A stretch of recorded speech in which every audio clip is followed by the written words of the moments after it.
Hey there, thanks for tuning in. Welcome to Investing in Germany. And today let's continue with our Investing ETF series, and we will develop a strategy for our ETF portfolio for the year 2023 or even maybe for the year 2024. So let's see how it really progresses for the next year. But let's now stick to the year 2023. So to start with, we will have a look at how the world is going to perform in the 2023. For this, I have taken this World Bank prediction or the forecast for the year 2023, where they are projecting a 1.7% growth for the whole year for the whole world in 2023. So for us, as a takeaway from this chart or from this report, is that how the individual markets are going to perform for the year 2023. You can see here that the European Union is not going to go anywhere. So it's going to be at around 0 to 0.1%. So let's say it's 0%. So there is no growth in the best case scenario. And then we have an American which is going to grow at around 0.5% at the best case scenario. We have to really see how it really materializes over the year. The main takeaway here is that the emerging economies like the India, China, and Thailand and so on, they're going to grow really higher than compared to the American or the European markets. So this is really interesting for us to see. So we should have more exposure to these economies so that we can have some meaningful growth in our portfolio. And from there, I moved to the GMO Research from Jeremy, one of the most popular, most trusted investment portfolio manager here, where their research comes out here that for the next 7 years, the US is not going to do much. So minus 0.7, minus 0.4% for the US large and small companies respectively. And they're also seeing that the most of the growth is going to come from the emerging market or emerging value. Emerging value is nothing but those stocks within the emerging market which are not highly valued.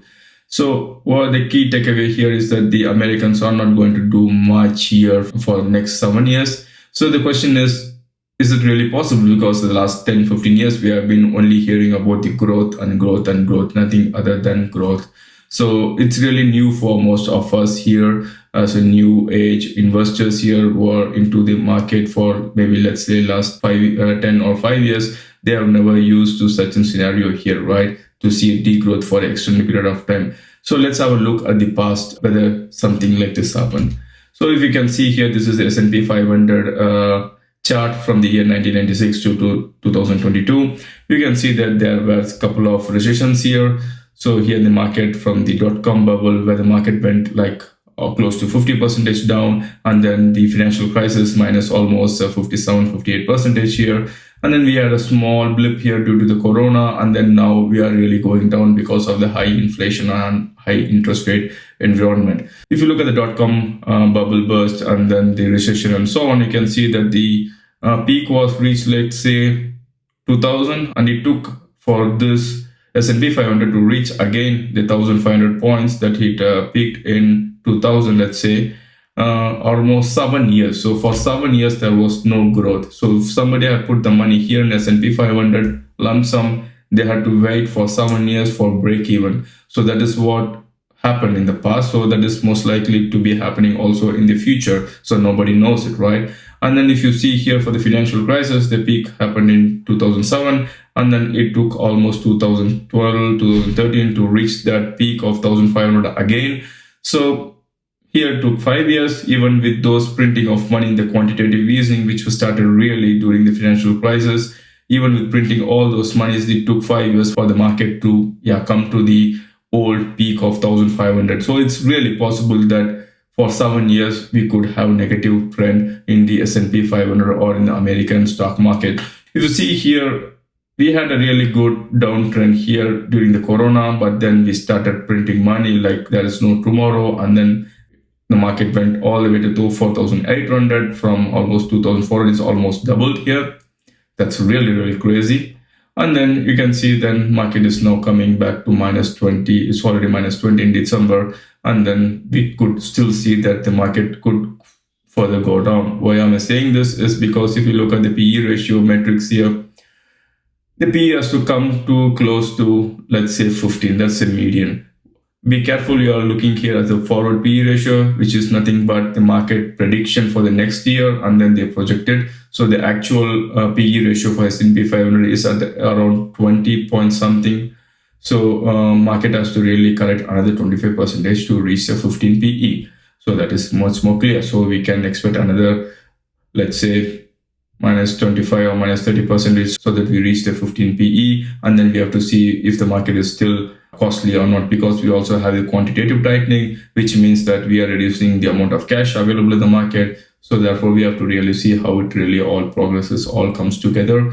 So what is really bothering here is that the amount of recession that has happened in the last years is very less, because recession for me, it is something like a reset button where you press the button, the reset, the recession starts, and then market comes down, cools down, finds its correct base from flying for 10, 15 years, and then they land, find the base, and then start again. So that's something that didn't happen here. So this is S&P 500 chart from the year 1928 to 2022. You can see there's a lot of recession happening, which means that there is a lot of reset done.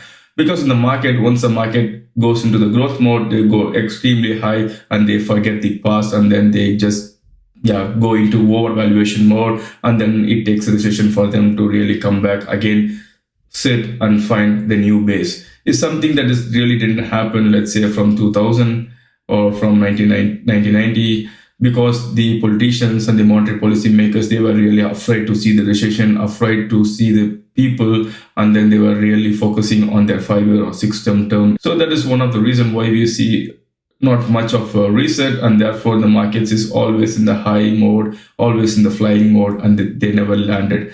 Now, I think it's really high time that the market lands, because at the moment we are having extremely high inflation rate and extremely high interest rate environment. The companies will not be able to sell as much as they would like to, and so they will all go down in sales volume. So there should be slowly a recession coming in. Of course, the politicians, they would not really like to have it, but then this is what it is. We need to have the recession so that the market comes to reset mode and then find its base, real base, without any external steroids like the quantitative easing. It's not only the American economies, all the overvalued markets needs a recession so that they can find that base. And then coming back to our expectation, what the market is feeling, market is thinking. So the US stocks are really out of focus. This is the survey done by the Morgan Stanley. So US stocks are really out of focus, and Japan stocks is extremely out of focus. And everybody are really focusing on really preferring the Chinese stocks. In the last 4.5 years or so, the Chinese stocks were really hammered down to the zero COVID policy, the tightening of those tech sector by the regulatory body within the China and so on. They were really, really beaten down. And then we have the Europe stocks, which have its own issues with the European Union, how the companies and the markets are really trading within the European Union. So European stocks are also really cheap, and also the European sectors are kindly different compared to the American sectors, where the European companies are more into luxury and also industrial and then not more into technology, and that's why the European stocks were not that of a favor, because they were more into industrial, not into technology, not into software, but into creating products.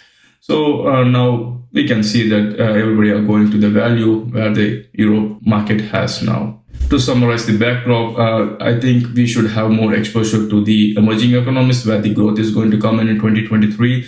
And we also have the China, which is really extremely highly attractively valued. And then the European economy is also going to do well because it is industrialization. Once the recession starts and once the government starts investing, then the industrial economy picks up, and therefore the European stocks could do much well going forward. So therefore, I tend to see as a strategy for 2023 to be more in the direction of European stocks and emerging economies. So that is where we need to develop our portfolio.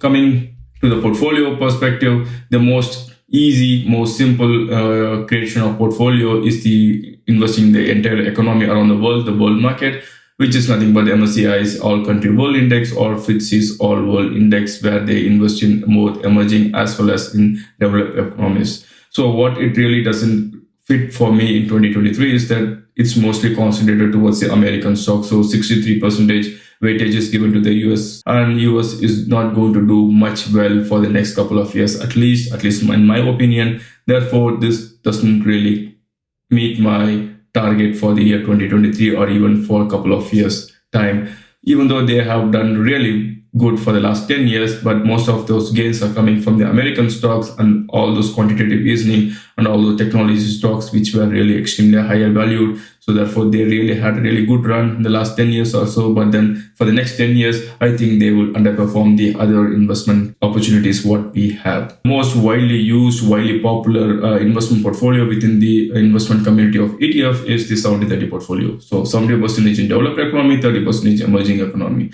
If you look at the developed world ETF, they are extremely concentrated towards American stocks because all the best companies are in America for the last 10 years. We can see that MSCI World is concentrated 70% into US stocks, which I really don't like it. Even though if you look at the overall picture, then we have the overall portfolio is not 70%, but about 45 to 50% American stock. For me, it is still higher compared to what I would like to have. So therefore, this also doesn't cut into my strategy here. Therefore, I would prefer to have a different portfolio strategy so that I have more exposure to the emerging stocks, the Chinese stocks, and also more exposure to the European stocks because Europe is also attractively valued at the moment compared to the American stocks. This is going to be my portfolio proposal. Whether it does good or not, I don't know. Of course, this is an educational purpose video, so there's no recommendation. So what I think here is also valuation. So valuation is a key parameter when it comes to investing. So you can see this is from the JP Morgan released on the end of December 2022. They have given us some details on the valuation. If you look here, the US stock 16.7 forward valuation. And if you compare that to the emerging stock, which is emerging market, which is only 11.7, and then Europe is 11.9. So it is extremely low valued compared to the American stocks. And moreover, the China is also there, 10.8. So for me, I would like to have more exposure to the value stocks, the European stocks, the emerging market stock, the China especially, and to have very less exposure to the American stocks. For me, if I have to invest my 100 euros on a monthly basis onto a ETF portfolio, then I would consider having 30% into developed economy where I get more exposure to the American stocks. Because end of the day, we don't know what is going to happen tomorrow. So tomorrow, the Fed can come, the monetary policy makers can come and start printing the money and saying inflation is bullshit and we will just keep increasing our liquidity and therefore the market still goes up. I don't want to miss that because anything can happen, right? So I want to have exposure to the American stocks, but not very much higher. So therefore here I say 30% for the MSCI World and 30% for the MSCI Europe, for example, where I get more exposure to the European stocks, which is fairly valued at the moment, from my opinion. And then 40% to the emerging market, where I get more exposure to the Chinese stocks, as well as to emerging markets, where the growth is going to come in for this year, as well as for next year, my point of view. Therefore, this makes more balanced portfolio as an investment, targeting towards the valuation and also the growth that can come into effect from this year and next year. So this is my portfolio. Just comment what you think about my portfolio strategy. If there is anything that I have missed, anything that you might like to add, just comment and let's have a discussion on that. And finally, I had a quick look on what type of ETFs are available in the market to have a overall view. So I took the data from the Finance Plus, which is the new entrant into ETF search engine. So this is not a recommendation. I'm not paid for anything, just as a exercise of what I've done. So you can see a 30% going into the MSCI World or FTSE World. So FTSE is almost similar to the MSCI World, but with small minor differentiation. Total expense ratio to be 0.12. So both are almost the same. And then we have here the emerging market trend. So X-Trackers MSCI was attractively priced here, 0.18% total expense ratio compared to the FTSE emerging market, which is 0.22. And then the last one is then the Europe. There are two options here for having an Europe exposure. First is an MSCI Europe, where they take the MSCI core and then take only the Europe stocks out of it and create their own ETF portfolio. Or we can also have the Stocks Europe, which is also another index provided like an MSCI or FTSE. So Stocks Europe is also okay. And here they are tracking the 600 top European companies. It's something similar to S&P 500, which tracks the 500 top American companies. Here in this case, it tracks the top 600 European companies. And here the total expense ratio is extremely attractively priced, 0.07%, almost nothing. And the fund volume is also really good. All these ETFs are accumulating, so there is no dividend payment. So that is it.